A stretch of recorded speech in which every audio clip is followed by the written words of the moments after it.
कभी सोचा है कि कुछ लोग इतनी आसानी से कामयाब कैसे हो जाते हैं? क्या ये सिर्फ किस्मत का खेल है या उनके दिमाग में वाकई कुछ अलग होता है? आज हम यही समझने वाले हैं कि कोई भी अपने दिमाग को ट्रेन करके अपनी असली ताकत को कैसे अनलॉक कर सकता है और अपनी दुनिया को बदल सकता है। तो सवाल ये उठता है कि क्या जो अरबपति होते हैं उनका दिमाग सच में अलग होता है? क्या वो किसी सीक्रेट मेंटल एडवांटेज के साथ पैदा होते हैं? इसका जवाब, यकीन मानिए, जितना हम सोचते हैं उससे कहीं ज्यादा सिंपल और पावरफुल है। असल में राज उनके ब्रेन के डिजाइन में नहीं, बल्कि इस बात में है कि वो इसे ट्रेन कैसे करते हैं। देखिए, सक्सेस कोई जन्म से मिली हुई चीज नहीं है, ये एक स्किल है जिसे कोई भी सीख सकता है। और आज हम इसी पर बात करेंगे कि ये होता कैसे है। तो ये ट्रेनिंग आखिर काम कैसे करती है? इसकी शुरुआत होती है हमारे दिमाग के अंदर चल रही एक छिपी हुई लड़ाई को समझने से। एक ऐसी लड़ाई जो हमारे हर फैसले, हर इमोशन और हाँ, हमारी सक्सेस को कंट्रोल करती है। अपने दिमाग को ना एक टीम की तरह सोचकर देखिए। एक तरफ है हमारा लिम्बिक सिस्टम, जो एक तरह का इमोशनल रिएक्टर है। ये वही हिस्सा है जो हमें ट्रैफिक में गुस्सा दिलाता है या कोई हॉरर फिल्म देखकर उछलने पर मजबूर कर देता है। और फिर दूसरी तरफ है हमारा प्रीफ्रंटल कॉर्टेक्स, हमारा शांत लॉजिकल कमांडर। समझ लीजिए, ये हमारे दिमाग का सीईओ है जो सोच समझकर फैसले लेता है। अब यहाँ एक बहुत ही चौंकाने वाली बात है। रिसर्च बताती है कि एक एवरेज इंसान का इमोशनल रिएक्ट करने वाला दिमाग पता है कितना? 80% टाइम शो को चला रहा होता है। मतलब ज्यादातर समय हम सब ऑटो पायलट पर जी रहे हैं, बस अपने इमोशंस और इंस्टिंक्ट्स के हिसाब से चलते जा रहे हैं। तो सवाल यह है कि हम इस सिचुएशन को बदलें कैसे, अपने अंदर के कमांडर को कंट्रोल में कैसे लाएं? इसका जवाब छिपा है हमारे दिन के पहले घंटे में। जी हां, वही पहला घंटा जो हमारे पूरे दिन का टोन सेट करता है। जरा इस बारे में सोचिए। जब अलार्म बजता है ना, तो वो हमारे दिमाग को सीधी गहरी नींद से खींचकर हाई अलर्ट मोड में पटक देता है। ये हमारे पूरे सिस्टम के लिए एक शॉक जैसा होता है और नतीजा, हम पूरे दिन स्ट्रेस में और रिएक्टिव मोड में रहते हैं। तो फिर सही तरीका क्या है? देखिए, बात बस इतनी सी है कि दिमाग को नेचुरली उसकी वेव स्टेट से गुजरने दिया जाए।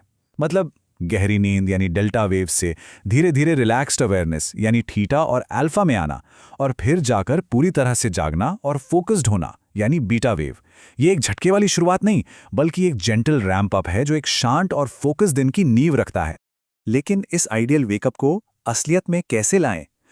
इसके लिए एक बहुत ही सिंपल और पावरफुल एक्रोनिम है जो हमारी मदद कर सकता है, मूवर्स। ये हमारी सुबह को बदलने और एक हाई परफॉर्मेंस दिमाग की नींव रखने का, समझ लीजिए, ब्लूप्रिंट है। तो एम है मेडिटेशन के लिए, और ये सिर्फ शांत बैठने का नाम नहीं है।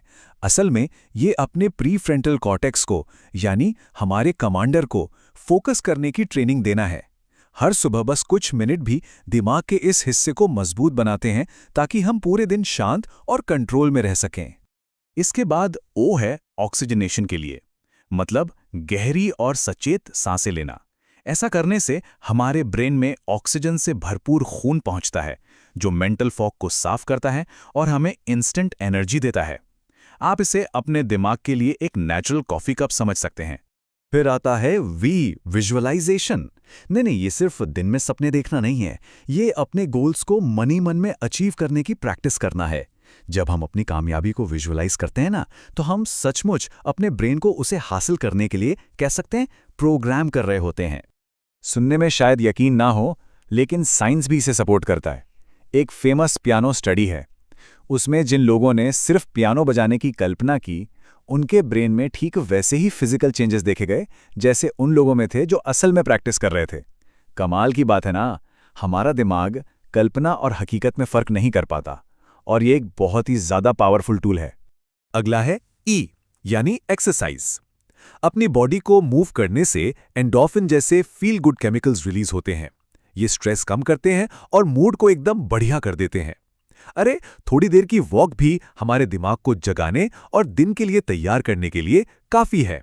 फिर है आर, रीडिंग के लिए। दिन की शुरुआत सोशल मीडिया या स्ट्रेस भरी खबरों से करने की जगह कुछ इंस्पायरिंग पढ़ना चाहिए। सिर्फ 10 से 15 मिनट भी अगर कुछ पॉजिटिव पढ़ा जाए तो वो हमारे सबकॉन्शियस माइंड को सक्सेस के लिए प्रोग्राम कर सकता है। और आखिर में है स्क्राइबिंग, यानी लिखना। अपने विचारों को, अपनी चिंताओं को, अपने गोल्स को लिखने का जो एक्शन है ना, वो उन्हें हमारे दिमाग से निकालकर कागज पर ले आता है। ये हमारे माइंड को डीक्लटर करता है, जिससे हम पूरे दिन को क्लैरिटी और फोकस के साथ फेस कर पाते हैं। देखिए, मूवर्स रूटीन सुबह को बदलने के लिए तो बहुत पावरफुल है, पर यह तो सिर्फ शुरुआत है। अगर दिमाग को सच में रीवायर करना है तो हमें इसे पूरे दिन ट्रेन करते रहने की जरूरत है। तो चलिए कुछ सिंपल और मजेदार तरीके देखते हैं कि यह कैसे किया जा सकता है। और ये सब मुमकिन है एक कमाल के कॉन्सेप्ट की वजह से, जिसे कहते हैं न्यूरोप्लास्टिसिटी। इसे ऐसे समझिए, हमारा दिमाग कोई कॉन्क्रीट का ढांचा नहीं है, ये गीली मिट्टी की तरह है। हमारे हर विचार, हर एक्शन के साथ हम इसे एक शेप दे रहे हैं, नए रास्ते बना रहे हैं, पुरानों को और पक्का कर रहे हैं। मतलब हम ही अपने दिमाग के मूर्तिकार हैं। और इस मिट्टी को शेप देने का एक बड़ा मजेदार तरीका है न्यूरोबिक्स, हमारे न्यूरॉन्स के लिए एरोबिक्स। ये बिल्कुल सिंपल एक्सरसाइज हैं जो हमारे ब्रेन को ऑटो पायलट मोड से बाहर निकालती हैं। जैसे अपने दूसरे हाथ से ब्रश करना। बस इतनी सी चीज हमारे दिमाग को नए कनेक्शंस बनाने पर मजबूर कर देती है। यही छोटी छोटी चुनौतियां हमारे दिमाग को शार्प और फ्लेक्सिबल बनाए रखती हैं। तो इन सब बातों का निचोड़ क्या है? सुबह का रूटीन, ब्रेन की कसरत, ये सिर्फ अच्छी आदतें नहीं हैं। ये एक बहुत गहरी सच्चाई को समझने के टूल्स हैं। और वो सच्चाई ये है कि हम अपने विचारों को बदलकर अपनी हकीकत को बदल सकते हैं। ये एक लाइन सब कुछ कह देती है। कोई भी उस इंसान जैसा बन नहीं सकता जैसा वो बनना चाहता है और फिर उम्मीद करे कि एक दिन वो वैसा बन जाएगा। नहीं, पहले मन में वो इंसान बनना पड़ता है। अपनी सोच बदलिए और बाहर की दुनिया अपने आप बदलने लगेगी। ये सारी जानकारी बहुत पावरफुल है, लेकिन एक्शन के बिना इसका कोई मतलब नहीं। तो बस एक सवाल के साथ ये बात खत्म करते हैं। आज अपने दिमाग को ट्रेन करने और अपनी हकीकत को बदलने के लिए वो कौन सा एक छोटा सा कदम होगा जो उठाया जाएगा? शायद कल सुबह 5 मिनट का मेडिटेशन, या हो सकता है काम पर जाने के लिए एक नया रास्ता लेना। चुनाव आपका है, शुरुआत आज से ही करनी होगी।